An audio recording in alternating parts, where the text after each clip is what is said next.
తిరుపతి నియోజకవర్గ పరిధిలో 2002 సంవత్సరపు ఓటర్ల జాబితాతో మాపింగ్ శాతం పెంచేందుకు అన్ని రాజకీయ పార్టీలు సహకరించాలని నియోజకవర్గ ఓటర్ నమోదు అధికారి మరియు నగరపాలక సంస్థ కమిషనర్ ఎన్ మౌర్య తెలిపారు. రాష్ట్ర ఎన్నికల కమిషన్ ఆదేశాల మేరకు గుర్తింపు పొందిన రాజకీయ పార్టీల ప్రతినిధులతో శనివారం సమావేశం నిర్వహించారు. ఈ సందర్భంగా నియోజకవర్గ ఓటర్ నమోదు అధికారి మాట్లాడుతూ పారదర్శకమైన ఓటర్ల జాబితా తయారీకి అందరూ సహకరించాలని పిలుపునిచ్చారు. స్పెషల్ ఇంటెన్సివ్ రివిజన్ 2026పై ఉన్న సందేహాలను నివృత్తి చేశారు.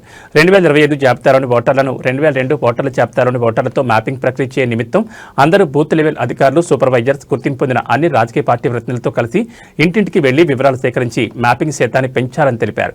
ఈ సమావేశంలో తిరుపతి పట్టణ తహసీల్దార్ వి సురేష్ బాబు, ఎన్నికల ఉప తహసీల్దార్ సుధాకర్ నాయక్, వివిధ రాజకీయ పార్టీల ప్రతినిధులు పాల్గొన్నారు.